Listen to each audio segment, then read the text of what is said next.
Welcome, everybody. Hi, good to see you, Cole. Good to see you, Johnny, Cal, Dick, Rudy, Terry, Rachel, Terry, Martin, Dick, Silva, Eileen,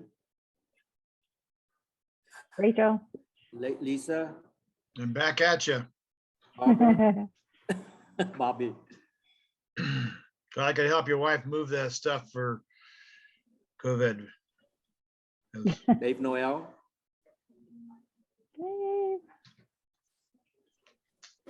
Brandon,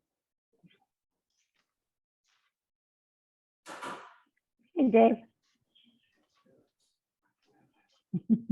we'll give just one more minute and then you can start, Yeah. right, Bobby? Yep, sounds So good. that everybody is trying to get in and Sure, sounds good. Pam's here, Ruth. one more Rachel. minute. Okay.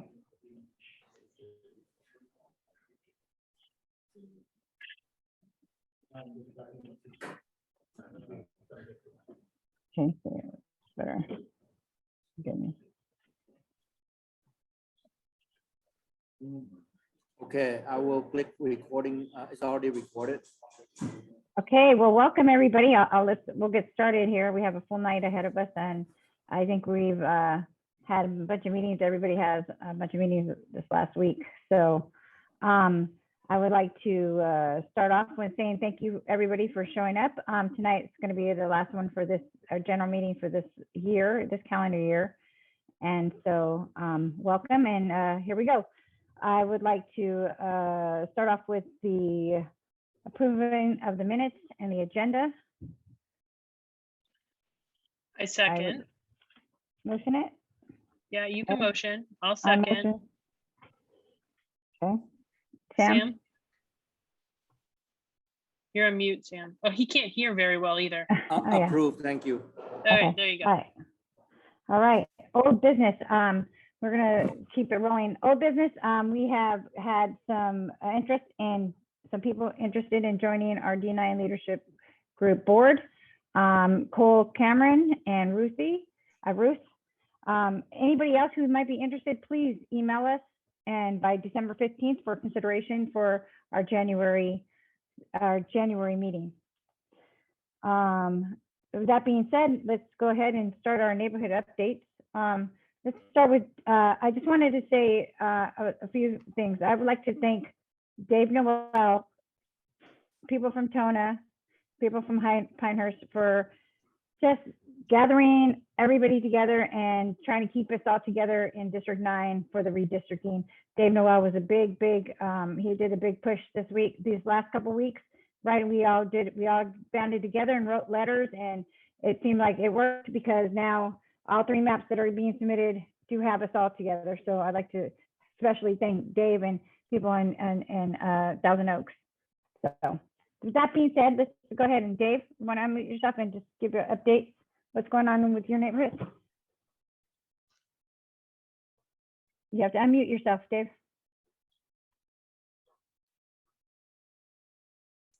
Oops, sorry about that. Oh, no problem. It said join with audio. I assumed that means it would turn it on too. So, yeah, thanks for the kind words, Bobby. Yeah, we've been busy wrapping up our year end, just like the leadership group is doing. And we held our last meeting of the year in October, end of October. Our last newsletter is going out in the next few days. And we just submitted a $5,000 grant with Beautify San Jose. I just got a notification today that the grant notifications will be coming out in the first week of December. They were delayed. So if anybody is wondering where their grants status is, they should be hearing about that soon. The redistricting, yeah, that came up as a bit of a surprise. We weren't dialed into that. So it's been going on at the city and like at county levels.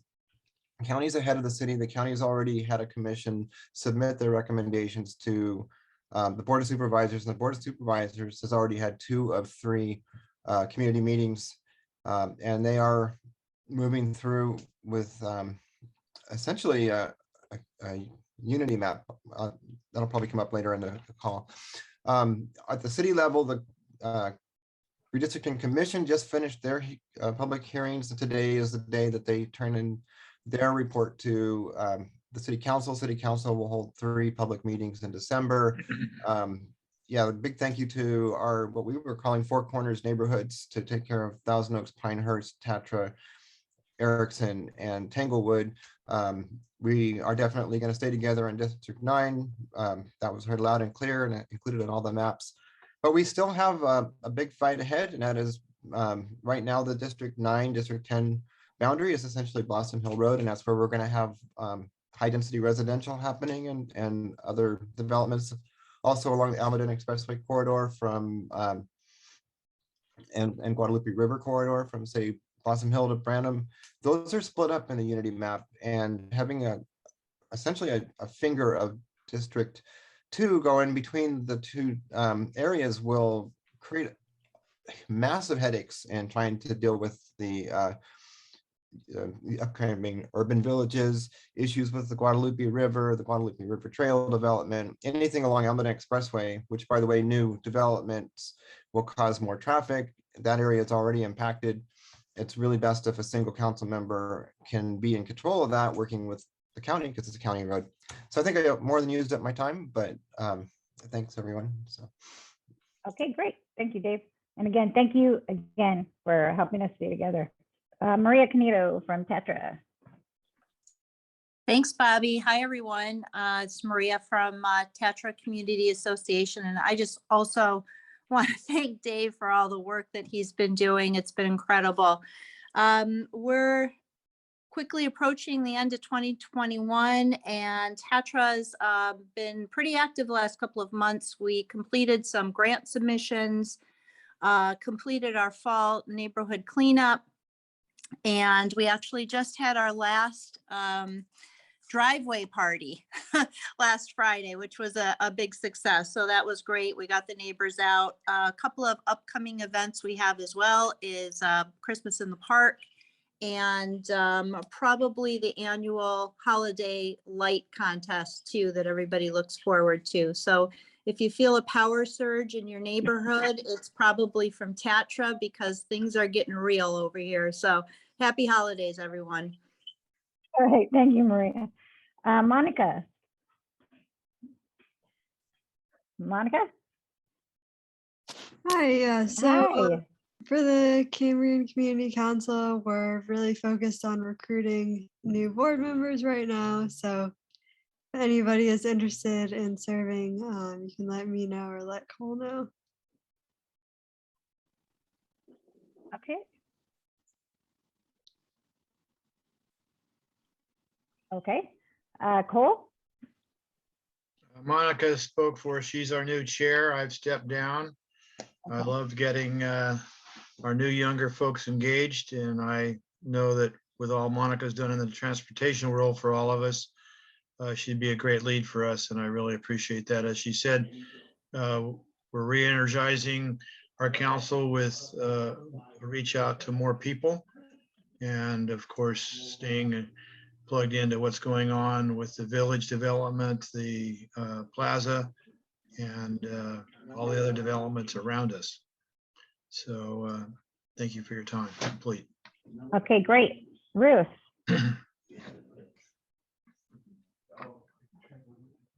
Ruth? Okay, hi everyone. Hi. Sorry for that. Okay, the Coozerwood Coalition Neighborhood Association. Good evening, Councilwoman Member Foley and honored guests and colleagues. The Coozerwoods Coalition has successfully engaged with the City Code Enforcement Department, and it resulted in cleaning up a neighborhood dump site on Stanwood Avenue. The rear of the strip mall on Coozer's back lot and garage receptacle face the family residence on Stanwood. It has been the dumping site for all kinds of stuff, motors, mattresses, couches, and more. The strip mall owners are varied, and it took some coordination for the city to get all the proprietors and owners together. It took multiple visits by the code enforcement personnel, several on-site assessments and follow-up visits, but the site is now cleaned. It still has the waste management dumpsters that are there for the businesses, but there's no more illegal dumping there. The association will be sending a special thank you letter to the department. That was a big job and we were very grateful. The community has applied for a beautification grant for the 2022 cycle after soliciting the neighbors for ideas for projects and events for the coming year. They responded with a major cleanup of the De Anza Park playground equipment, which is our neighborhood park. Additionally, they wanted to plan to participate in the annual National Night Out event with a public service scope. Our neighborhood brought up reviving some of our traditional events, such as the Easter egg hunt in De Anza Park to celebrate spring, and COVID permitting, if that works out, and an upscale block party for our annual July 4th neighborhood barbecue. And then also we applied for Christmas in the Park. We'll do that next year. The Coozerwood Coalition, a meeting for November, featured the presentation by the City Planning Department to the Council of a study of how California State Bill 9 and 10 would be implemented under the law taking effect January 1st, 2022. It was attended by some neighbors that were familiar with the specifications of the bill and some uninformed members. But the reaction was universal shock as to how any of our representatives would destroy an entire way of life and the bedrock of the American dream, which is the single family home ownership. So the reaction led to response. And we are currently working with statewide coalitions to take the next steps to address the existential threat to our way of life and to our legacy to our children. Representatives of the coalition attended and recorded written and oral commitments to the commissions on redistricting, both at the city and county meetings.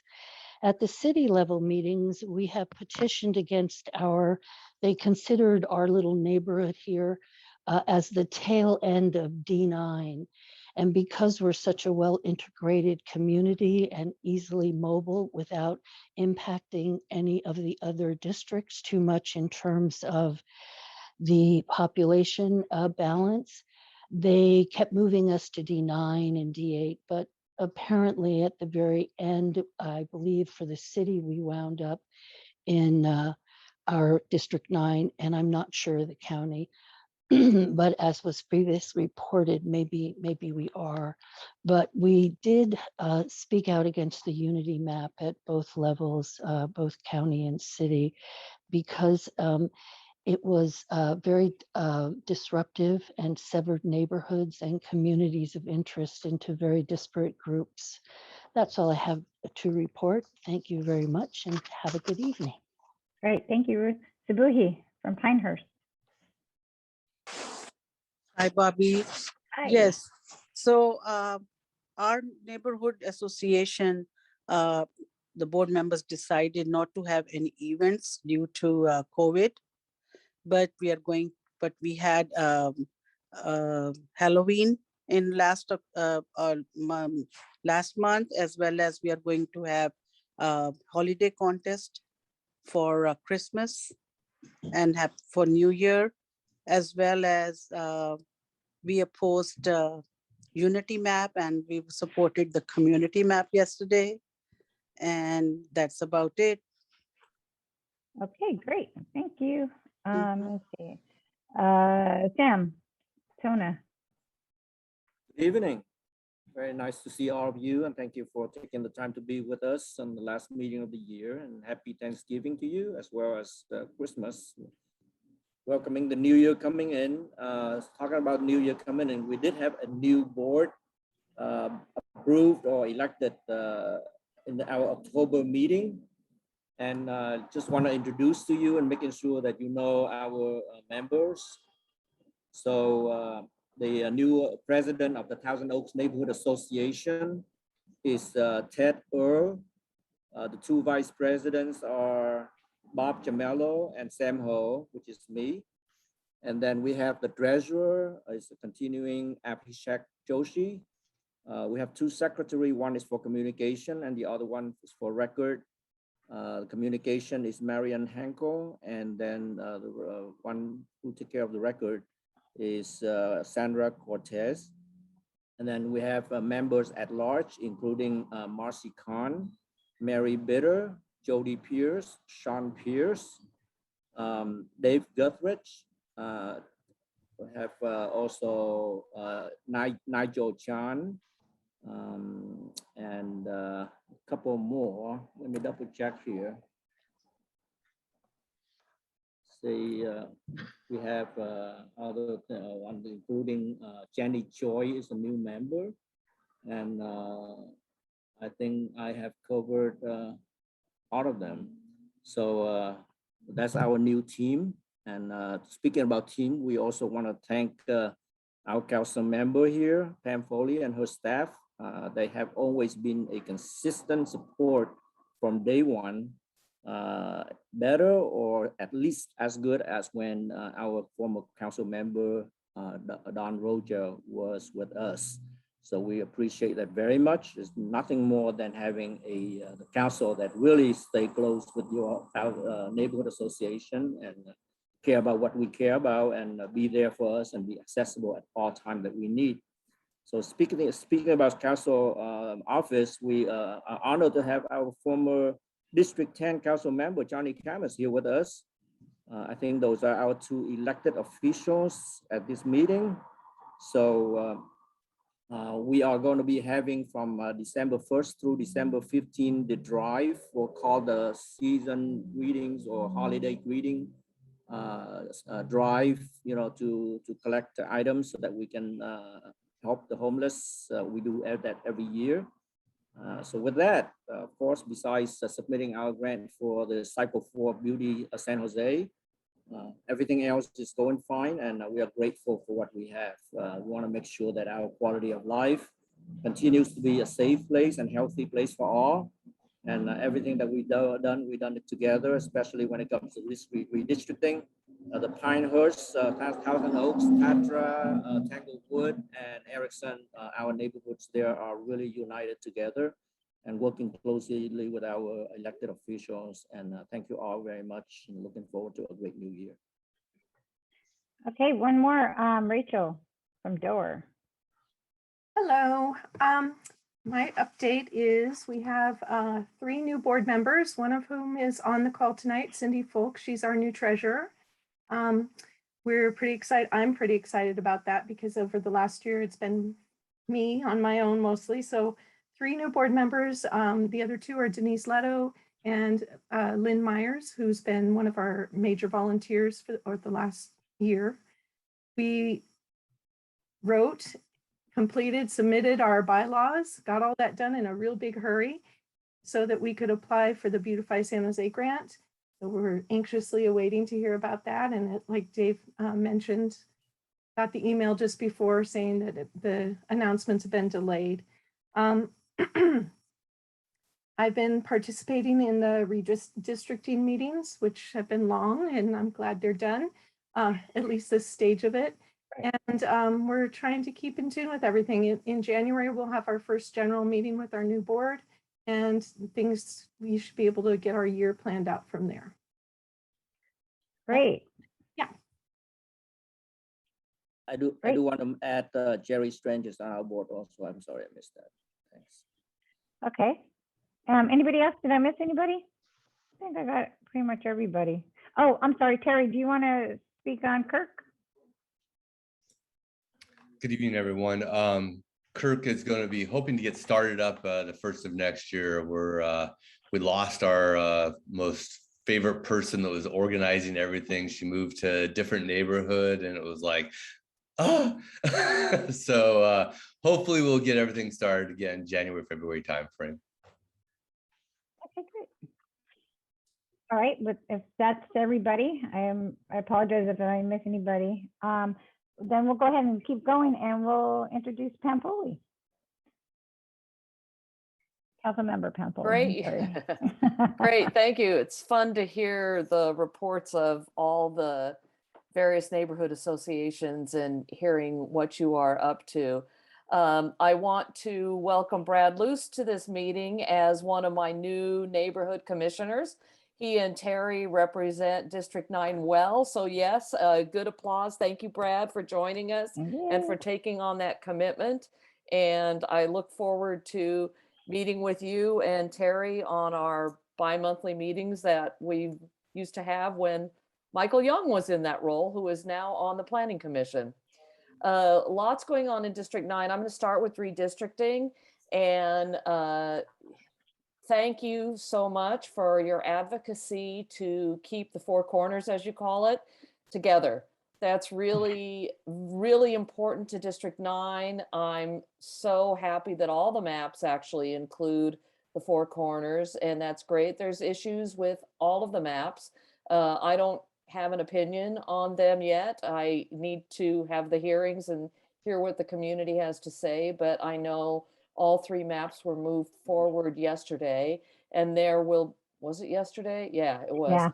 Yeah. And gosh, they've been meeting a long time, and those meetings are long. I tried to get in yesterday and thought it was going to be going longer than it was, but they ended before I could get there. So that's good, I guess. At any rate, my role as a city council member will be to review the maps and then approve one of them when they come to us. There will be 3 public hearings. I actually don't have the dates, but they will be readily available. One of those meetings must be in the evening so we can get as many people as possible to attend, but then the other 2 may be during the daytime. There is one tentatively scheduled, I know, for the first Tuesday, the first Tuesday in January. I think that's the 4th.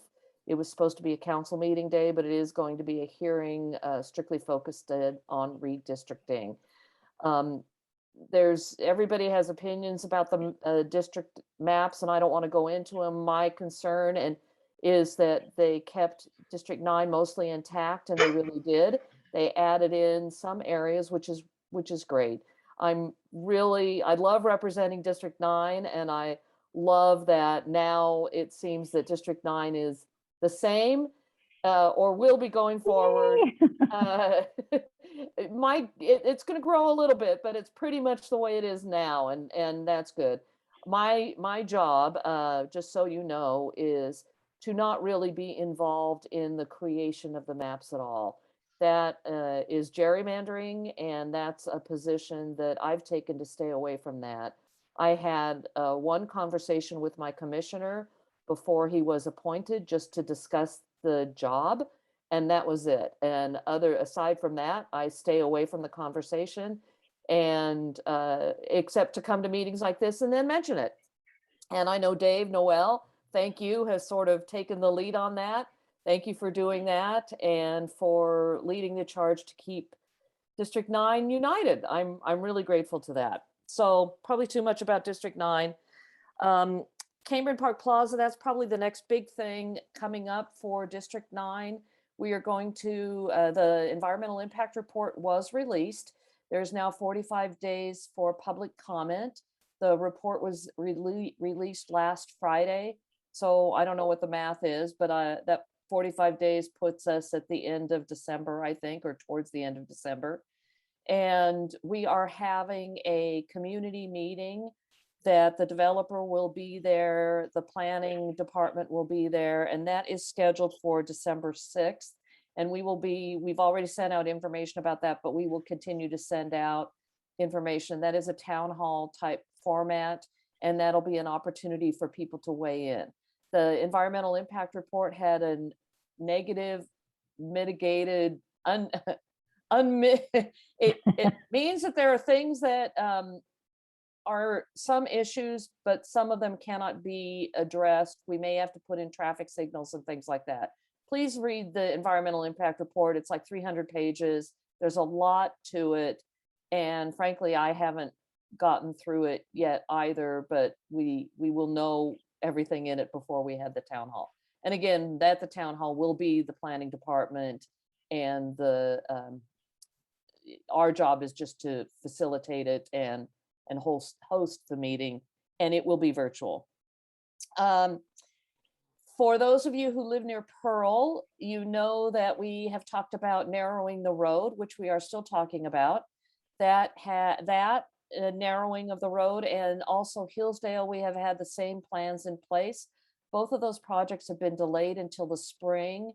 because we don't want, the Department of Transportation doesn't want to do any of the work during the rainy season. So they're going to wait until the rainy season is over. And Kyle Lavaroni, who's on my call, on the Zoom call here, he's my transportation guy. So if you have any questions, specifics about those two projects or others, he is here to answer. If I can't answer, I'll kick it over to him and ask him for input.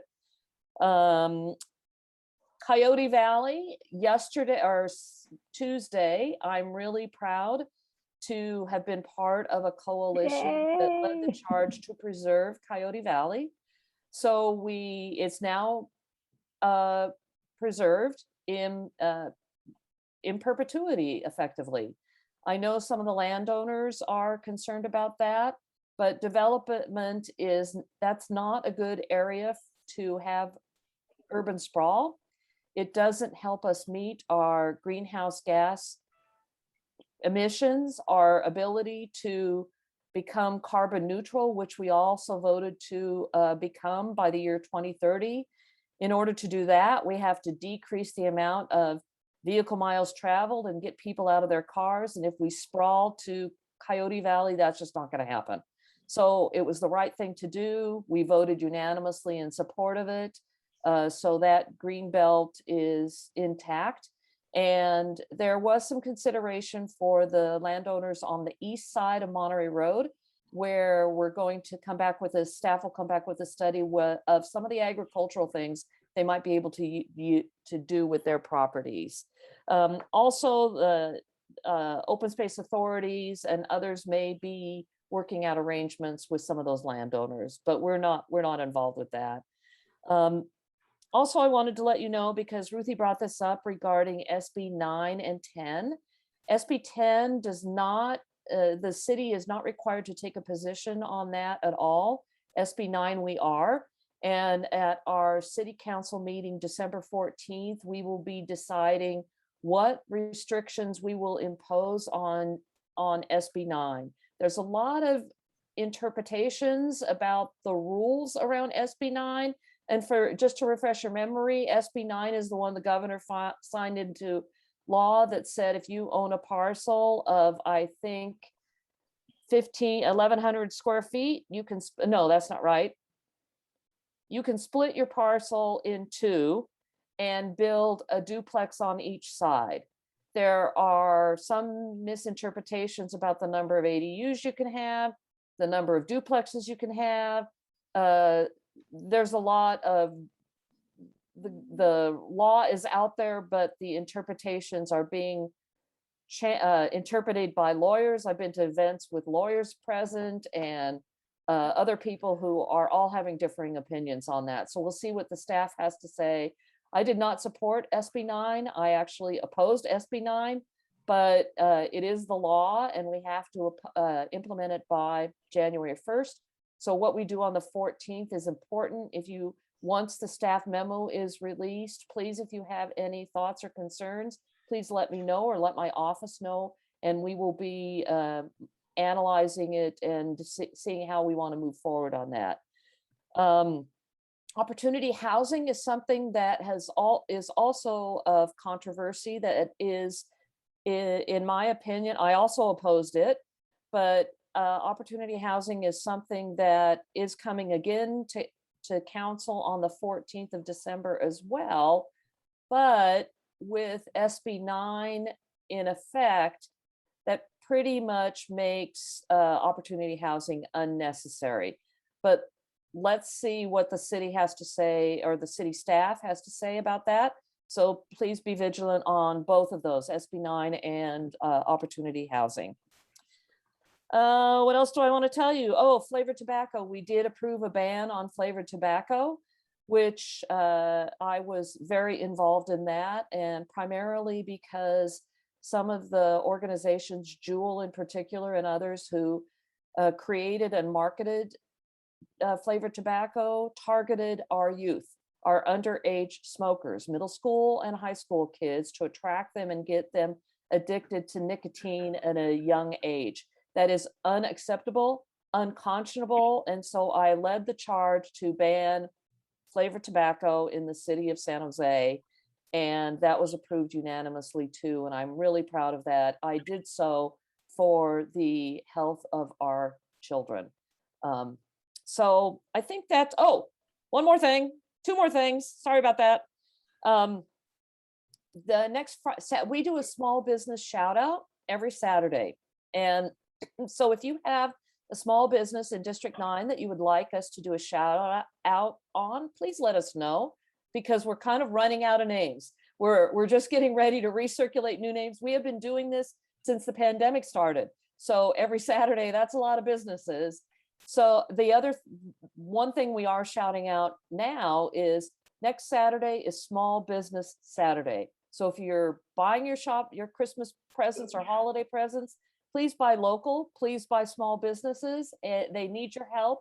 And now there's no excuse to go in because there's no pandemic reason not to go in. Although you do have to wear your mask when you go in still.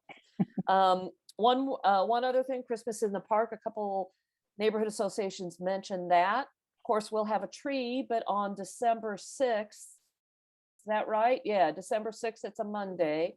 They have a stage set up where our district will have 4 performances that are from District 9 residents.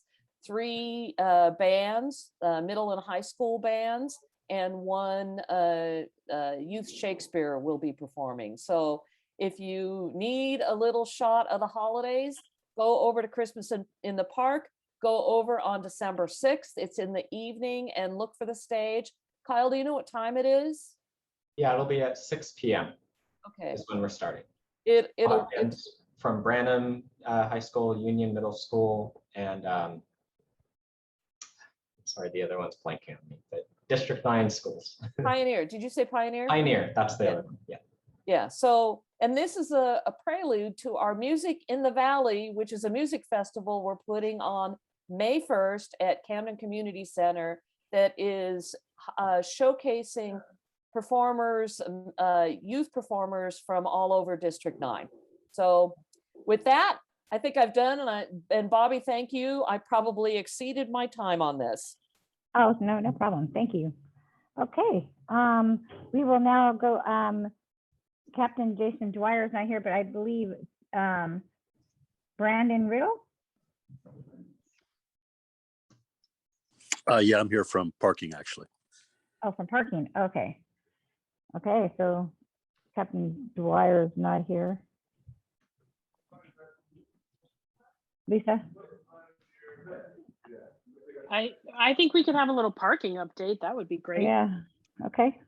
We always love parking, don't we, Bobby? Yes, we do, especially in our neighborhoods.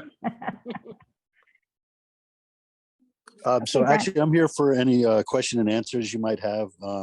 I guess the latest update for parking would be we are planning on starting the residential parking permit patrols of 2 of the zones coming up in the downtown area, the university and the Sun permit parking zones. That's going to be something that's coming up, and we're going to be deploying vehicles with license plate readers, and so we'll be starting a patrol of those coming up shortly. Other than that, everything is pretty much, this has been going the same. But yeah, I'm here for any question and answers you might have. okay. Anybody? You can raise your hand if you have any parking issues. Lisa, I'll let you control that. I don't see my hand. Can I go ahead? Yeah, go ahead, Sorry. Rachel. Brandon, can you remind me, is parking completely separate from code enforcement? Are they 2 different functions? Yes, there are 2 different functions. So you wouldn't handle cars that are parked on the streets, that would be code enforcement, right? If there was. No, parking is cars are vehicles on public city streets, and code enforcement would be on private property. So if it's an abandoned vehicle or it's been more than 72 hours, that would be parking enforcement? That's correct, yes. Okay, thank you. You're welcome. Anybody else? Thank you again, Pam Foley, for council member, for showing up. She has to leave. Anybody have any questions for her or any comments, please put them in our chat and we will get them to her. Great. Yeah, I can stay for a couple minutes, but I have a celebration of life to attend. Yeah, okay. I've been trying to And- make. Okay. Yeah. Thanks, everybody. Have a wonderful Thanksgiving. You too. Thank you, council member. Okay, it looks like we're way ahead of schedule. Let's go ahead and introduce our new neighborhood commissioner, Brad. Welcome. Yeah, hi, thank you, everybody. It's good to see some familiar faces. I know Terry's been very helpful. I'm obviously the rookie of the group. Nice to see Dave as well. Thank you for the emails. And I just really look forward to working with this group. Great, thank you. We're welcoming you to our group. We're very happy to get to know you. And then with that, we'll go with Terry. And Terry, you want to update us on the neighborhood commission report? Absolutely. Well, you know, my big piece was I was going to introduce Brad, but I think he's been well introduced at this point, you know, so welcome on board, big guy. You know, so neighborhood commission, you know, we have a couple things that we're looking at really deeply. One is the budget and the city budget and what's going on with the upcoming budget. Turns out that there's going to be a little bit of extra funding next year because of some of the federal money that's being given out for the COVID issue that's been going on this last year. So and year and a half or a little bit longer. Keep your ears open. You know, I know Pam is going to probably have some ideas about Councilman Foley about the funding. The city is listening to it. You know, there is, you know, not tens of thousands, but, you know, in the millions of dollars out there. We've been told that a lot of that money is going to be going to code enforcement type programs. You know, there's a whole series of stuff behind code enforcement. And so we're seeing that as a chunk of money going there. They've had a lot of staffing issues over the last couple of years, and hopefully they can solve some of those issues with this. Yeah, that's the same kind of thing as illegal dumpings right in there also. We don't have a lot of that in District 9. It is there, and it is there in a few locations, but boy, in other parts of San Jose, it's a huge issue. And so we will be doing a lot more on that. Also traffic safety. I'm glad to see the you know, that we're talking about traffic and some of the programs that they have up and coming. You know, it's all about cut through traffic in our area for the most part, right? You know, people can't go down the main roads, so then they're cutting through the neighborhoods, and then we have to do stuff in the neighborhoods and finding those locations, you know. So if you have an issue, or if your neighborhood association has an issue, please reach out to Pam Foley's office and let them know what's going on. It's totally okay to talk about that stuff and say, hey, we're seeing this school is causing these issues, or, you know, this crosswalk isn't working, or this one needs to be, you know, and lightened more. We also look at fireworks. So, and I know that's gonna be a big topic with New Year's coming up. You know, it's interesting. Last year pretty much fell apart. The year before that also fell apart. We're waiting for reports from San Jose Fire Department as to how they're going to mitigate this next year based upon what we saw the last 2 years. Again, we're here to listen to all the neighborhoods. Please feel free to reach out to us. Like Pam said, I'm really glad to hear all of the leaders from all these neighborhood associations here tonight.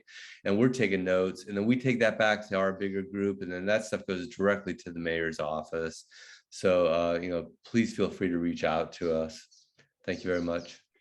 Okay, with that being said, Terry, the San Jose budget feedback form, do you want us to distribute that in our newsletter? That would be great. Absolutely. You know, I mean, the thing is, for this year's budget, it's kind of, you know, set, right? You know, so we're starting to talk about next year's stuff that's coming up and getting into the process for that. There is still some discussion on some of the other funding that the council districts have that's not used up in that budget right now. But for the most part, that budget number is set. Input's always good. Throw out more stuff. Okay. Gets to them Yeah, next year early. we'll put it in our new newsletter. I don't know if everybody knows that we have created our first bi-monthly newsletter. And hopefully you guys have all seen that, and we're in a process and we're getting that going. We have some time here. I'd like to introduce Johnny Camus as a special guest tonight. If you'd like to say a few words, more than welcome. Hey, good afternoon. I also wanted to say thanks to Dave Noel too, and Sam Ho. We actually, We saved the four corners. well, you know, they also fought to fight against this very, very bad effort to gerrymander the county, which obviously some of you are familiar that I'm running for that office. The new map looks completely gerrymandered. They literally cut my house out of the district, and it's a ridiculous looking pitchfork map now. But I'm not haven't given up that fight. The next meeting on December 7th, and I'm hoping that saner heads will prevail. But regardless, I will do my best to represent District 9 residents in my effort to win supervisor. One way or the other, I haven't given up this fight, and I'm going to continue fighting to stay in the district and to represent the communities that I've felt, you know, mirrored. You know, when I represented District 10, I felt like many of you belonged in District 10 because you're like family to me, because I worked with many of you. So I appreciate your time. I appreciate the opportunity to talk to any of you. And if you, I'll leave my phone number if you have any questions. But I really wanted to thank Dave, because he stayed on for hours and made public comments and really emails. So thank you very much, Dave, for fighting for the community.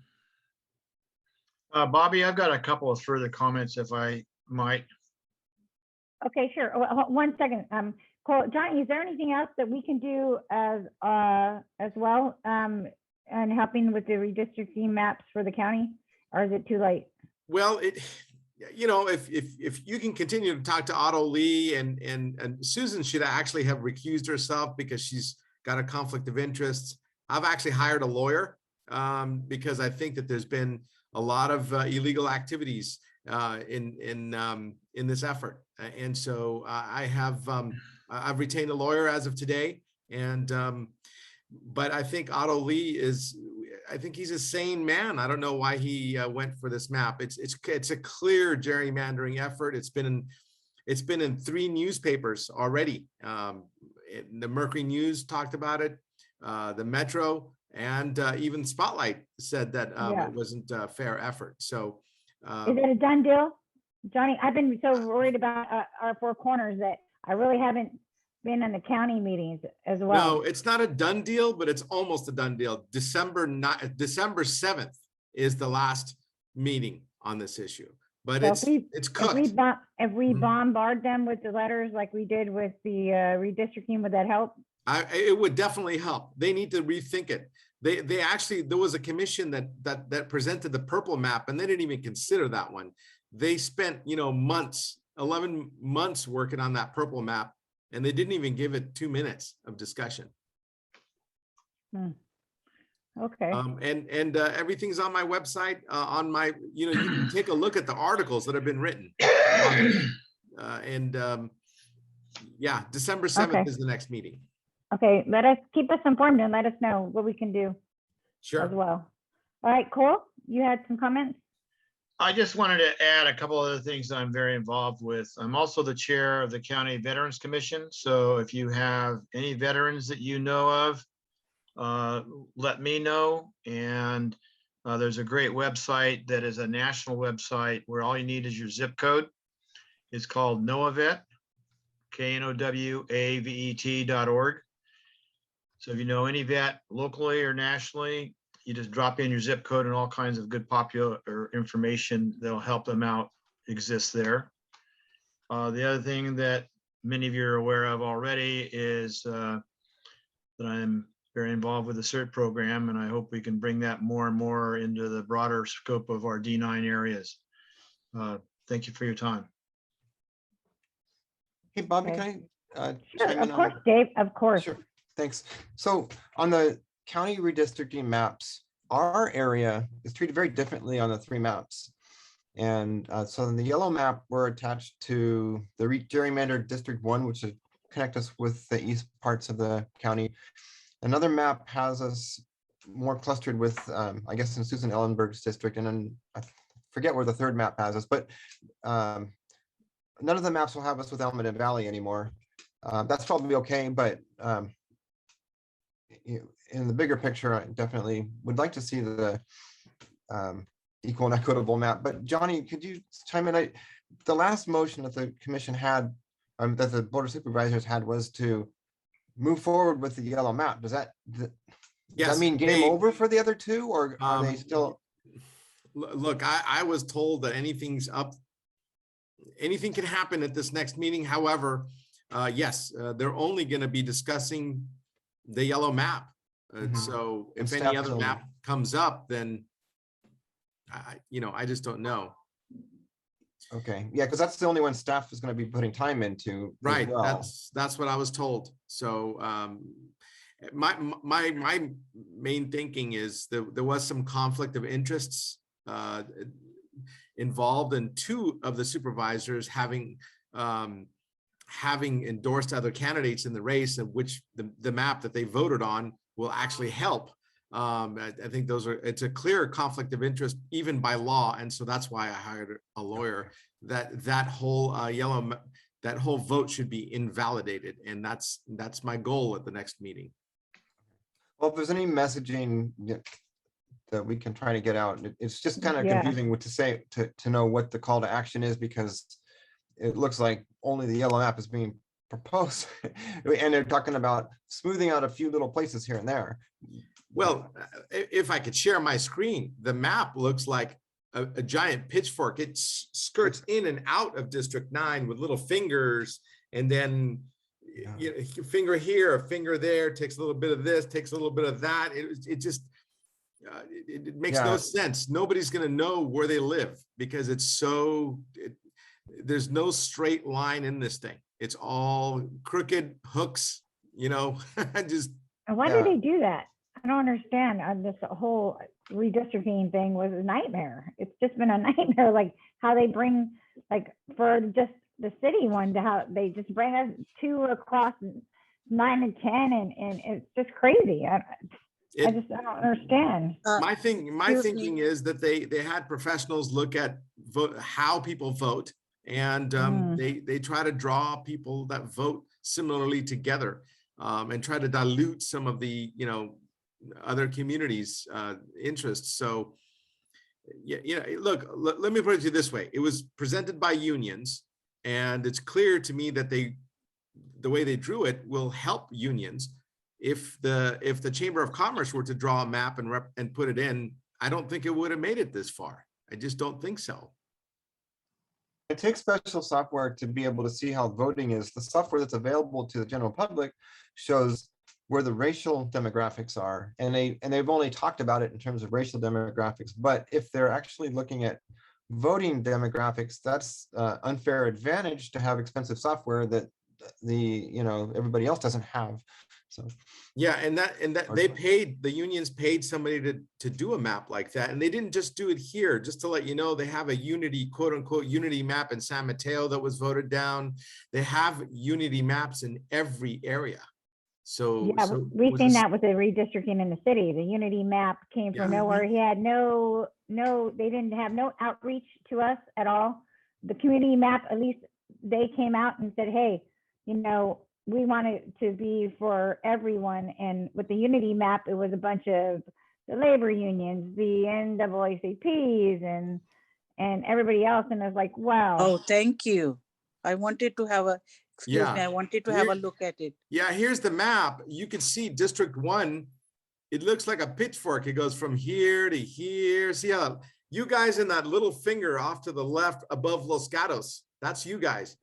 And then it goes up all the way into Campbell, and then it goes all the way and it skirts around to the east side of San Jose. You could see, if I zoomed in even more, it just looks, wow. It's so, There's zigzaggy lines everywhere. The more you zoom in, the worse this thing looks. Like, so that's the map from their website, right? And is there anything we can do, Johnny? Just, can we write letters? Is that going to help? Is it too Well, I late? think you guys should write a help. I mean, it could help. I would, how do I stop sharing screen? I think it could help. I just think you all need to pound Otto Lee, thinking, tell him do the right thing. Just take your vote back. That's all. Can he do that? Yeah, I'm sure he could. He could call for one more meeting and ask for other maps to be considered. Maybe that's the message, is to ask for an extra meeting. Yeah, more because- meetings, and then have us all be there. Yeah, just ask for an extra meeting and say, we don't think that you considered the right options. The map that you're discussing chops up communities. It still chops up a lot of communities. Okay. Thank you. All right. Oh, you're welcome. Thank you for your time. All right, so we are ahead of schedule, and we're waiting for our main speaker. Lisa, are you still there? Lisa? Hi, I'm here, sorry. Okay, yeah, no problem. Okay, I know that Senator Cortez had another engagement with the wildfires. He had another meeting tonight, so. Yeah, he had at 6 p.m. I think he had a town hall about prepping for wildfires and stuff, but I did get 2 confirmations from his office that he would be here tonight. So I think we just move ahead and, follow back up. Okay, sure. Anybody want now that we have some time, anybody have any comments or anything they want to share? I can't see any hands. Lisa? Bobby? Yeah. I think for the county meeting, we should all be at least be present and doing a public presentation in favor or not in favor of. Okay, Dave, are you going to spearhead that too? Because we'll follow you. I need a little time to sleep, but what tell the agenda tonight has Susan. So Bobby, the agenda tonight has Susan Ellenberg. Is she confirmed to come tonight? I mean, she did confirm, but she's not here. Yeah. Yeah. And because honestly, I'm not sure what the messaging is for the county, because we're kind of pigeonholed into, like whether, we've got to have, if we were all were to get up and speak, if you say, well, there's only one map under consideration, if you say don't accept that map, then what? So maybe it's we ask for an extra meeting. Do we, it's difficult to figure out what the messaging is. At the city level, just FYI, Matt Mahan's office is getting ready to push a petition campaign, and with that petition, it's also going to be able to collect your contact info so that they can start reaching out to you with specifics as things develop. So we're going to try to go viral at the city level, and it's going to be, they have all 3 maps available to them, and we can promote the one that we like. The county level, we're pigeonholed because the board of supervisors said they drilled down to 1 map already. So I just don't, it's difficult to figure out where to go with it next. So okay. Well, with that being said, I believe the senator's here. Here, hi. Hi, thank you, Senator Cortese, for joining us. I know you just came back from your wildfire town hall. Yeah, so thank you again for being here. Yeah, well, happy to be here. Happy to be here. That being said, Lisa. I think, well, today it was, I would actually love to know more about the wildfire seminar that just happened, but we were going to be talking about SB 9 and 10, and specifically how it might apply to District 9 or to San Jose City in general. I think there was a lot of questions about the difference between the two and where that is. And I know it was approved, but where does that mean? I think we heard Pam say that they were going to have a city memo at the end of December at one of their council meetings to try and give some form around SB 9. So that would be my question, Senator Cortese, is like, could you give us a bit of a kind of quick analysis of 9 and 10? Because you were co-chair, correct, on 9, I think? Or co-writer, yeah, sorry. Yes, yes. Yeah, I can respond to that. Let me just start with SB 10 real quick, because I think that one's it should be kind of easy to dispatch with. SB 10 is an opt-in for cities and counties, meaning it's up to them if they want to take advantage of what the law provides now that it's signed into law. What it provides is a streamlined ministerial process in transit corridors and high density job centers. I'm not sure in the district itself if any of that exists, but it wouldn't matter. There's no state mandate that, for example, I guess I'm trying to think of the district boundaries currently for your district, but any light rail stop that they would include, for example, could in theory be then declared under SB 10 as an SB 10 area where they want to be able to do development with the ministerial process. I mean, that's basically what it does. So it's up to the city council in each city. There's 101 cities in the Bay Area. They could all choose not to do it and it will have no impact whatsoever. Or they could, the ones that do choose, like say San Francisco, or if San Jose does opt into that, then that would be available, but just in those corridors. It's not something that applies generally to existing single family neighborhoods like SB 9 does. And so to talk about SB 9, SB 9 is how, I guess you were asking how might it affect your neighborhood? And I heard somebody say something about the city, trying to put some form around it. Both of those things are really good questions. First of all, SB 9 says that under state law now, someone may apply to split a single, what would today be a single family lot, into two separate parcels. And a city or a county can't say you can't apply to do that. There's not an option for the city or the county to say, look, we just don't want to offer that option. So kind of opposite of SB 10. It's not opt-in. It's if somebody wants to apply for that under the State Subdivision Map Act, you now cannot preclude that splitting of one lot into two lots from happening.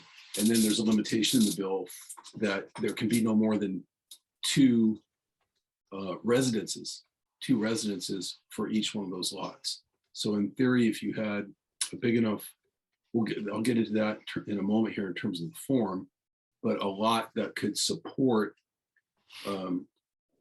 two residences, well, four residences altogether, say two single family residences instead of one, because it was big enough to do that, and then two secondary units, two ADU units, granny units, or something along those lines. That could happen, but that has to happen by application to the city under the city's objective zoning standards. So the zoning standards remain with the city. And what's included in zoning standards are the following: height, lot setbacks, front, back, side setbacks, the total number of square footage that's allowed on that lot, controlled by the city under SB 9, and parking for that, parking ratios for that lot, and for that neighborhood are controlled by the cities. So the form part of it is that, and I want to just pause and say I had this conversation with, and I think a very productive way, with a couple of the West Valley cities, Los Gatos and Campbell, to name two, just about a week ago, where they had their city management officials on the line. And, what we talked about was the fact that they might want to go into their existing single family neighborhoods and make and modify. They certainly want to review, have the city council review and perhaps modify their existing zoning standards for single family neighborhoods like the ones likely most of you live in, to make sure that the setbacks, the height restrictions, the parking limitations, the floor area ratios, which is the amount of square footage you're even allowed to put on a lot, to make sure that those are all what they want them to be, especially in the context of SB 9. And so basically then that it's really saying that the design of the building, the size of the building, how it's configured on the lot, and whether it'll even be allowed based on available parking are all up to the city, but they need to have those rules in place. And they, of course, they have rules like that in place right now. You can't just go build whatever you want in a single family neighborhood. But the idea being that it's probably a good idea to go back and revisit those zoning standards in the context of SB 9 to make sure that whatever is in place for existing quote unquote single family neighborhoods still works in SB 9. If it doesn't, to make those changes. So it really comes down to, at the end of the day, that if a city wants to, for all intents and purposes, they can comply with the law by saying, yes, of course you can apply to split your lot. Just know that we're going to limit the total number of square footage to X. Your height is going to be whatever they say, single story or whatever they say. Your setbacks have to be this. And oh, by the way, we are going to require, we require in this area, for example, two parking, parking for two vehicles for each building, and fundamentally essentially set up a system where if that parking doesn't exist, you really can't proceed. Or if somebody comes in and tries to build a 3-story building in an area that the city has designated for 1 story, they just can't do it. So the city can't stop you from splitting the lot, but they can stop you from building anything that isn't consistent with their zoning standards on that lot, if that makes sense, including parking restrictions. So how's it going to impact things? As long as the cities have good, solid, objective zoning standards that are going to control what any new buildings look like in single family neighborhoods. When I say look like, I'm using just kind of street language for, they have good zoning standards that have all those limitations in place in a way that meets the character of the neighborhood. I think the biggest impact is going to be wherever it does occur, you're going to have essentially where there used to be 1 family, you're going to have 2 families. You might have, instead of 1 3,000-foot single family dwelling, you might have a 3,000-foot dwelling that essentially has a firewall in the middle and 2 entrances on the side, and you have 2 1,500-square-foot buildings. And instead of that being a $2.5 or $2.9 million single family residence, it's 2 $1.5 million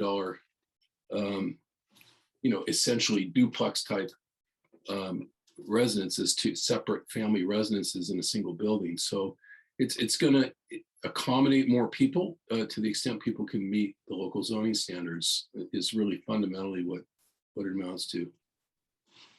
And we don't know yet, and when January rolls around and folks can start applying, we'll start seeing how it actually unfolds, but that's the idea.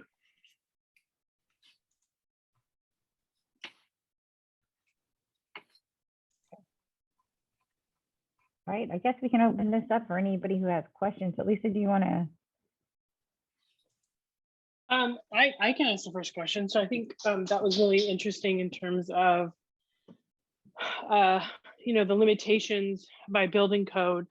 I know San Jose is looking at, and I don't I don't attend all the city meetings every week, but I know that they were looking at changing that parking allocation to be much smaller. I think Mhm. it was down to like 0.5 or even 0.75 as opposed to the 2. So I'd be curious to watch that, I think, in conjunction with this moving forward. That's it. You definitely want to be watching parking. There was a bill in the state legislature that got stalled. And I saw it in Transportation Committee. In its first hearing, I did what we call a courtesy vote to let it stay alive to have a larger discussion, but I made it clear I wasn't supportive of the bill, that I wouldn't support it when it came back to R4 for a vote, and it never made it. But that bill would have, within a significant distance of a transit stop, would have completely relaxed any parking restrictions whatsoever. To me, it's the kind of bill, the kind of law, or the kind of parking rules that might apply in a really dense urban area like San Francisco. It might even make sense in a place like that because you might not be able to build any more housing unless you just relax parking restrictions because it's so underparked right now. Essentially, it's like waving the white flag and saying, we don't really have enough parking. We don't want to limit housing production. So let's just get the housing. Let's just go forward with the housing production. The theory was they tied it to transit stops with the idea being, which you've heard before, well, we get people out of their cars and get them to use transit, but the distance, and I'm trying to remember what it was, and I want to say a half mile. It was in feet, and so I think it was a half mile that was essentially the radius around a transit stop. Well, anybody who's ever served on a transit board or anything like that knows that about the maximum that people are willing to walk, to get on transit is about 800 feet. And so basically, that was one problem. It was way too broad. Secondly, when you get that far out, we have very impacted neighborhoods, as all of you know. I think in every district in San Jose, some worse than others. And if you took we'll get it out of District 9 for a minute. If you just took an area, if you're familiar at all with the Elm Rock corridor, East Santa Clara Street goes over 101 and turns into Elm Rock, and there's a rapid bus corridor that goes through there. But if you look into the neighborhoods, single family neighborhoods along both sides of Elm Rock, they have a severely impacted parking problem right now because there's multiple people living in homes and, in some cases, even people renting out garages and everything else. Most of those folks, when I talked to them about that bill, while it was still alive, were completely, totally taken aback. Of course, they didn't have that information. They didn't even know that was pending in the legislature, but it died. But you want to keep an eye on that. I need to keep an eye on that on your behalf, because if you aren't careful and you combine, some legislation that completely relaxes parking restrictions and takes that away from the city, or just kind of somehow telegraphs to the cities, do whatever you want on parking, then all of a sudden you lose one of your objective zoning standards, right? Then all of a sudden somebody can come in and say, well, I should be able to put, this much square footage for 2 families in the single family area, and I shouldn't have to worry about parking because of state law such and such that voided that requirement. And that's where you can get a bad kind of intersectionality, with the laws. If you aren't paying attention to all of these bills that are coming through, one can actually, in a sense, kind of conflict or supersede another. That didn't happen this time, and it didn't happen with regard to SB 9. There was another bill by Senator Weiner, as you know, he's done a lot of land use bills, that said in the, again, in the dense transit corridors, in areas where you have multifamily development that's more than 2 per lot,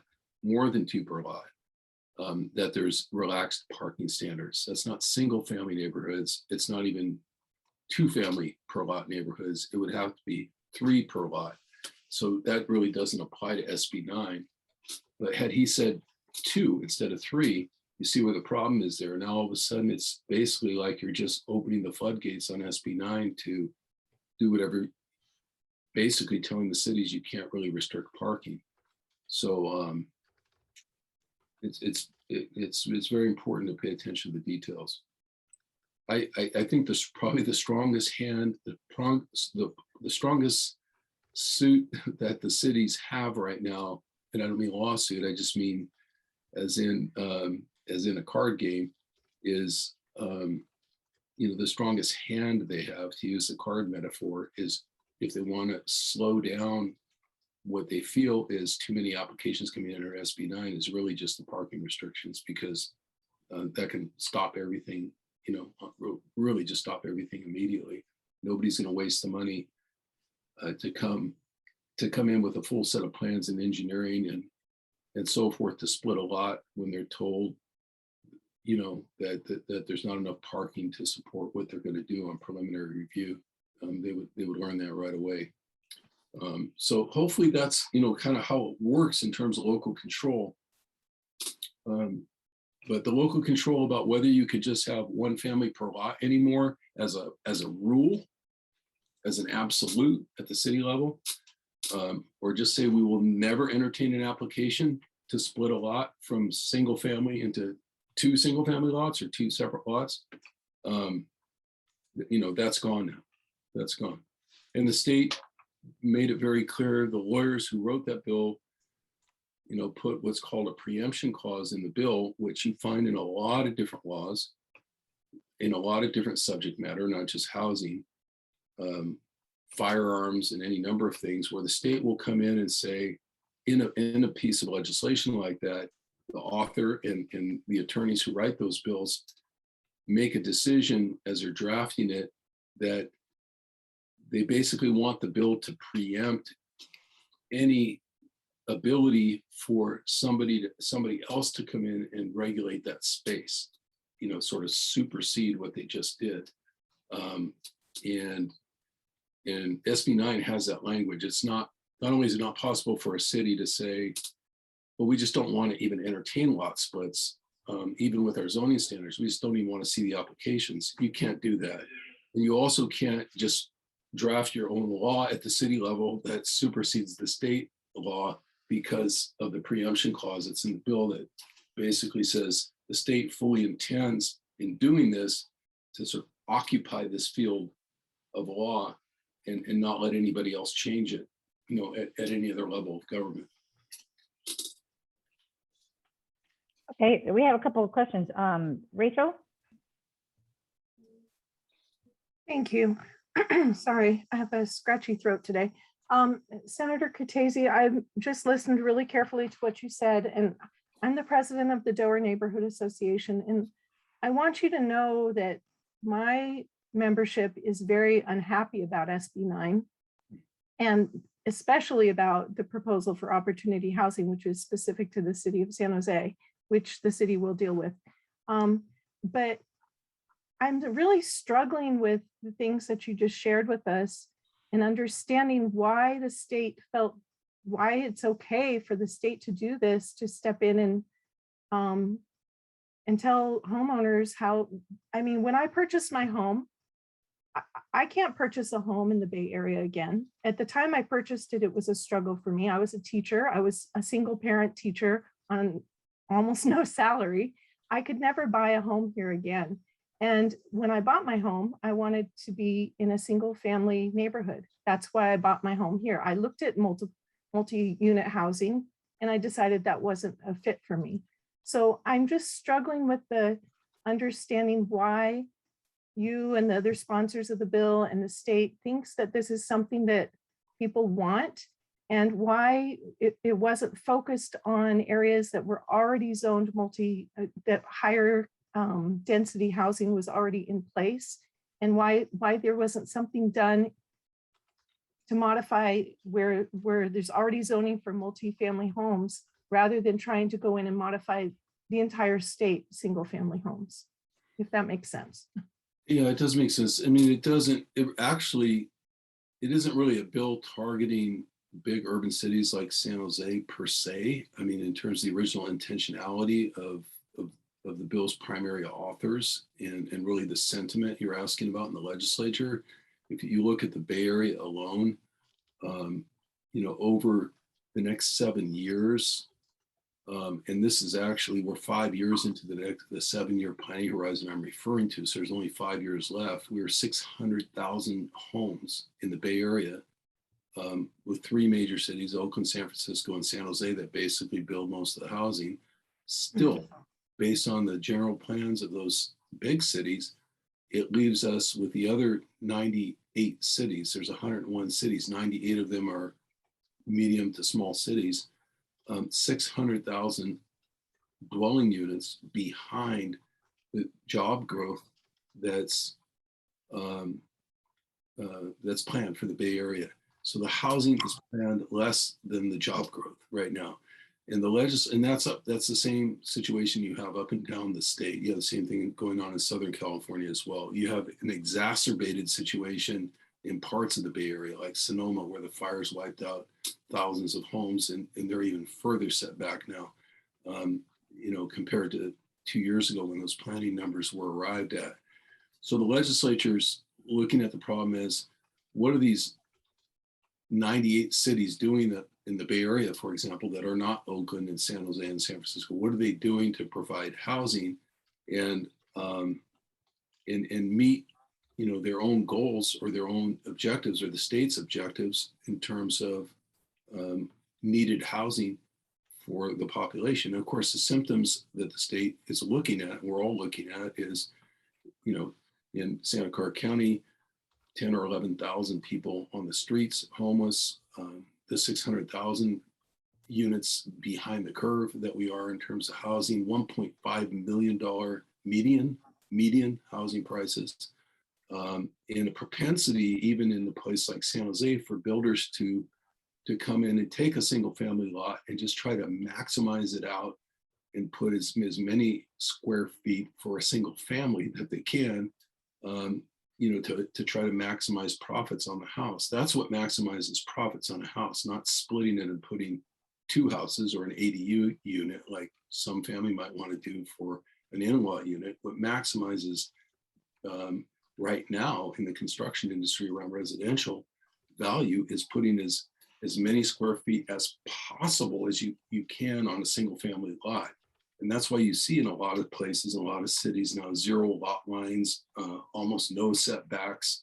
And, I don't know, when I was on the city council, people used to call them McMansions, and in neighborhoods that had typically not accommodated those kind of homes, that might have craftsman homes, smaller homes, 3-bedroom, 2-bath, single family, 1-story homes. So all these things are going on. And this is just one bill out of 31 that were signed into law this year in the housing space, on the housing issue, that basically was put there primarily, not for any kind of mass turnover of single family neighborhoods, but to allow folks who can't accommodate a second unit or need a lot split to make that happen, to do it. Essentially what the bill does is allow them to do that through a more streamlined process, and hope that here and there, that increases a little more rapidly the housing opportunities, for families in the Bay Area and the rest of the state of California. That's the rationale. Like I said, the cities are going to be able to put not only their typical zoning restrictions, but I think some of those small cities, I think Cupertino just announced they're going to go through and revise their objective zoning standards to make them as restrictive as possible to sort of keep as much of this growth from happening as they possibly can. So I don't know how well it'll work, is what I'm saying. And in some neighborhoods, it'll be more acceptable or more workable than others. I believe that's what will happen. I think that's where ironically, in county unincorporated areas, you'll see probably a lot more of this than you will in the city, suburban areas like you live in.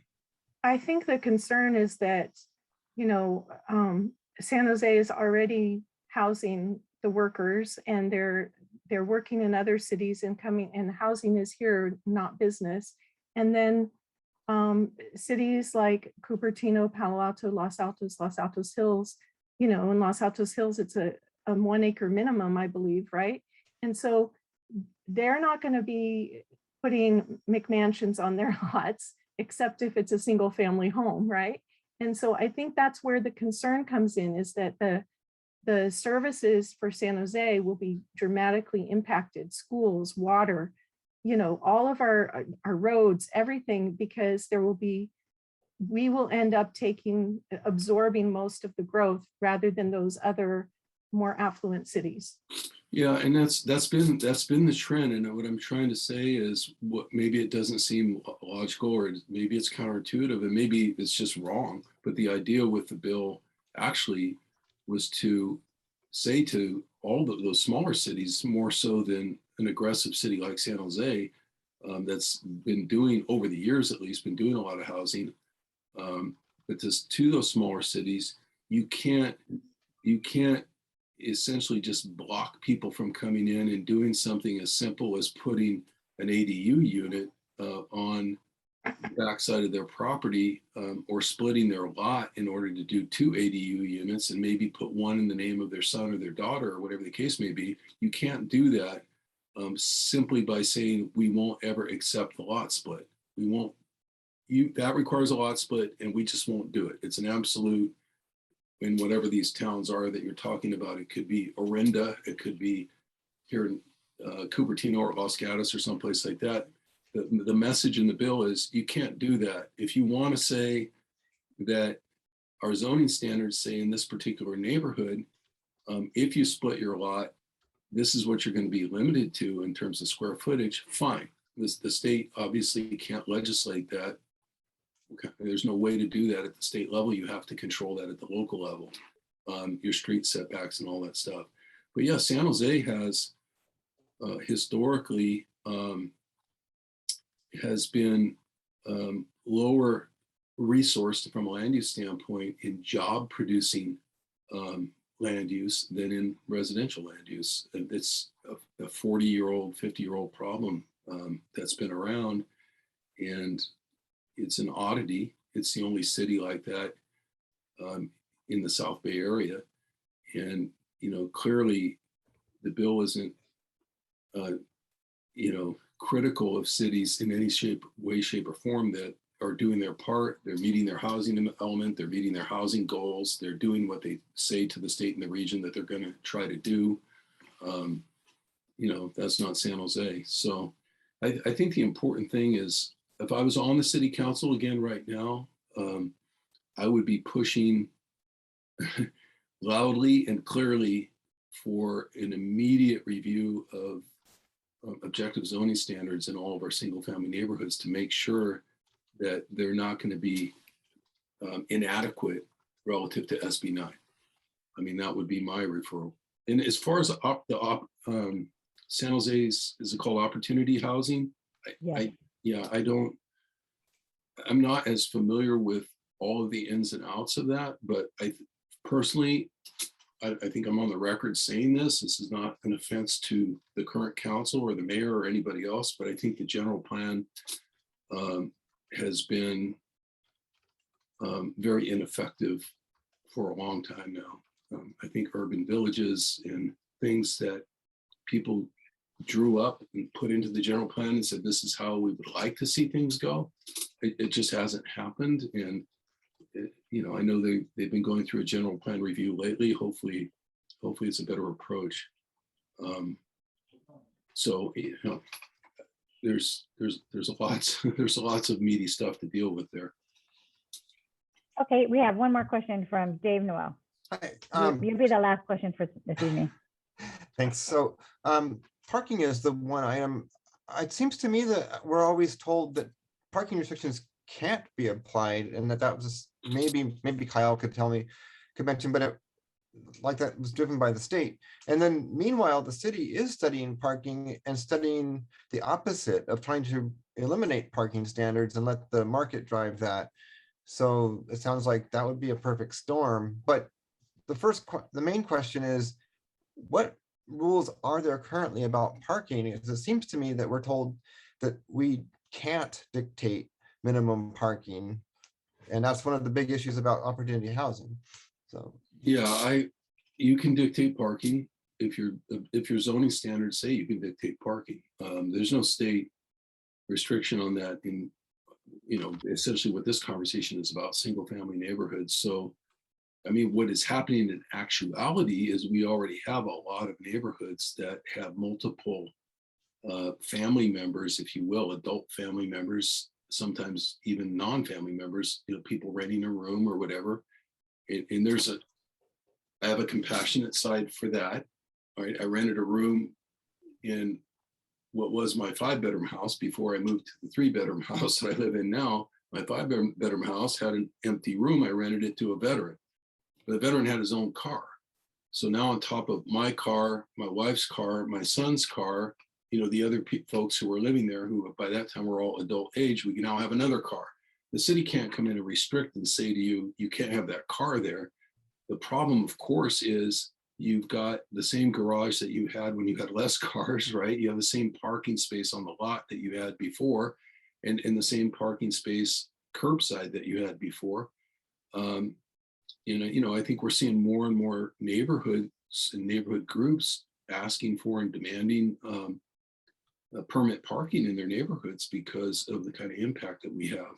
So I think it's the wrong direction to go when you're impacted in that way, where your own populace is crying out for parking, not only parking restrictions, but even parking permitting, for the city or the state to just say, hey, we're just going to drop that requirement. You can no longer stop a development project based on parking. Why give up that leverage? Why allow that?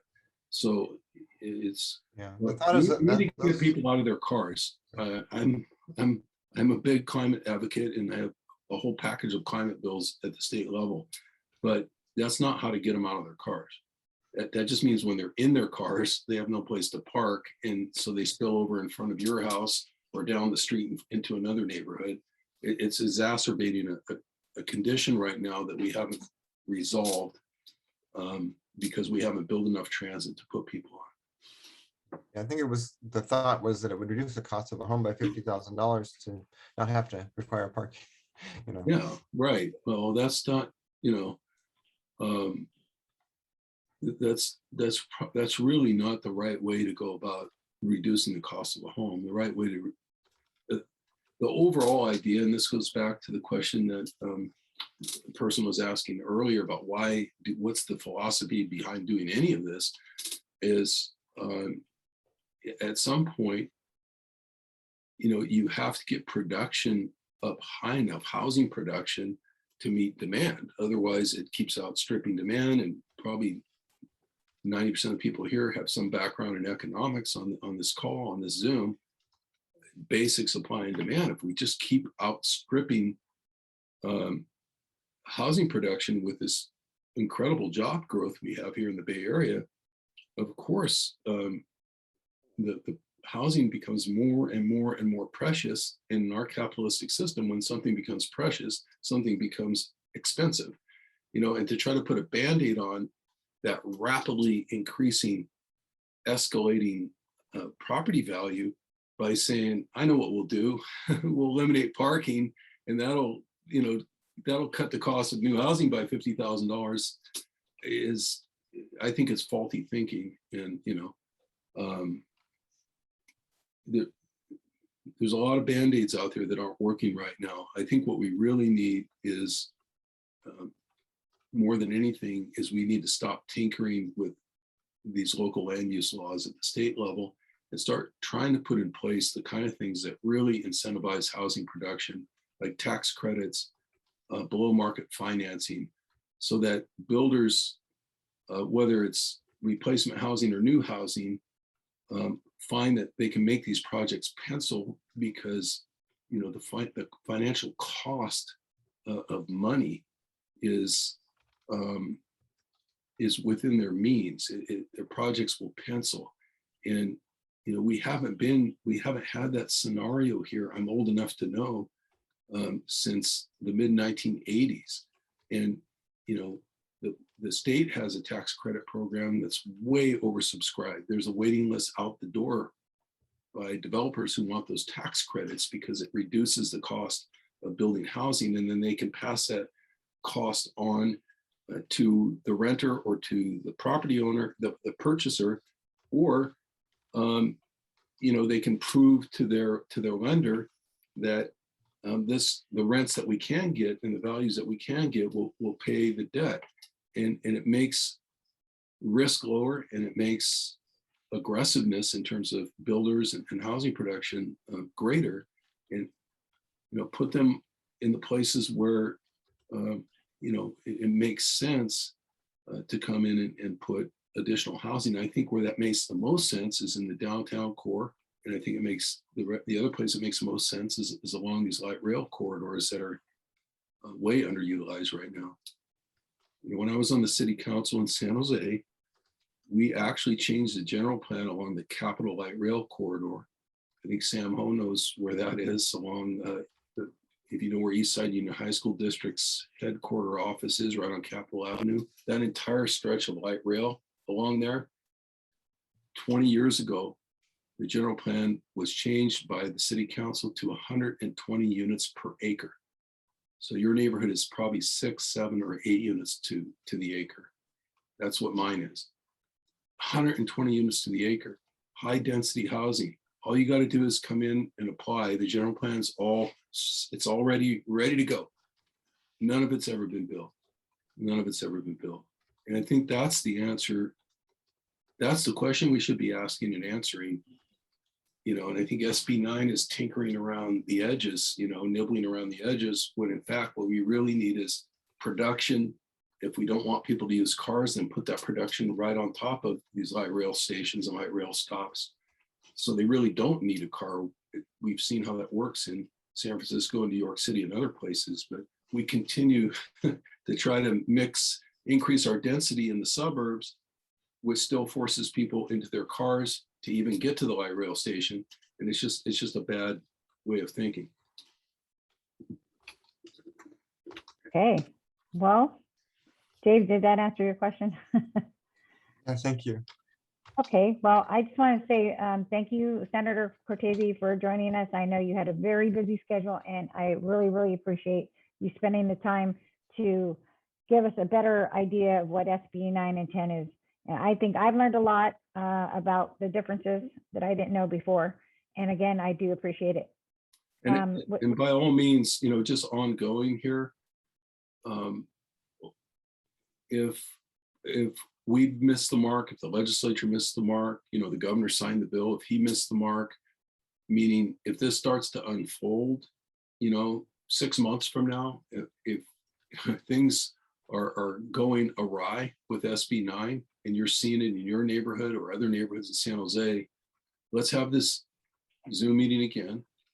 And my pledge to you is I'll be the very first leader back in Sacramento to come back with modifications to SB 9 to make sure that it lives up to what it was supposed to do and doesn't mess up or hurt the character of any of our neighborhoods, because that's not what it's supposed to do.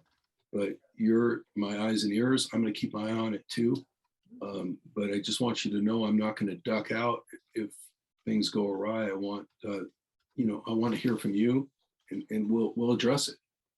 I'll be outspoken about it, and I'll certainly introduce legislation to fix it if it's broken.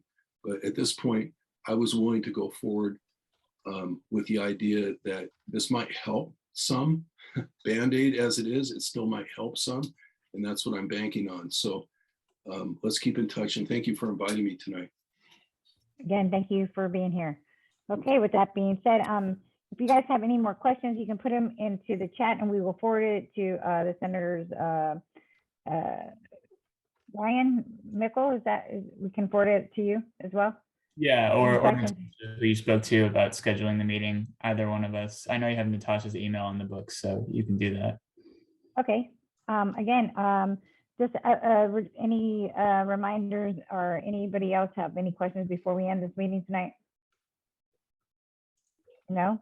Okay, well, thank you everybody for coming, and we will see you in January.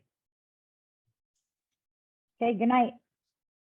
Thanks, Bobby. Great meeting. Thank you, Dave. Again, thank you, Dave, so much. It's been a pleasure, you know, with the redistricting this last couple of weeks, is just trying to keep us all together. I appreciate that, Pool. I think you. we did it. Bobby, really Johnny, quick again, before the thank meeting you. closes, Yeah. it's not possible to copy and paste or save the chat, just so you know. I don't know if there's a setting you can change before it disappears into the ether. Oh, So, okay, there isn't? yeah, Okay, usually there's a Lisa? button where you can copy to a clipboard or save to your computer, just in case you need the chat. It's probably locked. Okay, Lisa, can you do that? So Dave, Yeah, Dave, Dave's gone. yes. Oh, David so Noel. yesterday, which map will can be you save the presented? chat? What did they decide yesterday? Okay, you saved the chat? Okay, all right. Okay, Right, sorry. Sorry, we did save the chat, by the way, All, this update. yeah, all three yeah, sorry about that. So Bowie, all three maps got pushed forward. You can contact me after the meeting if you want, but all three maps got moved from the commission to the city council. Yeah, and all three of us keeping us together, no matter what, the Yeah. unity map, community map, and Okay. Stay D. tuned. There'll be more news soon. Yeah, Thank you for keeping me in a loop. no problem, Well, thank you always. for- All right, good night, you guys. Thank you. Good Good Pam. night. Thank you all. Bye. We're gonna close the meeting.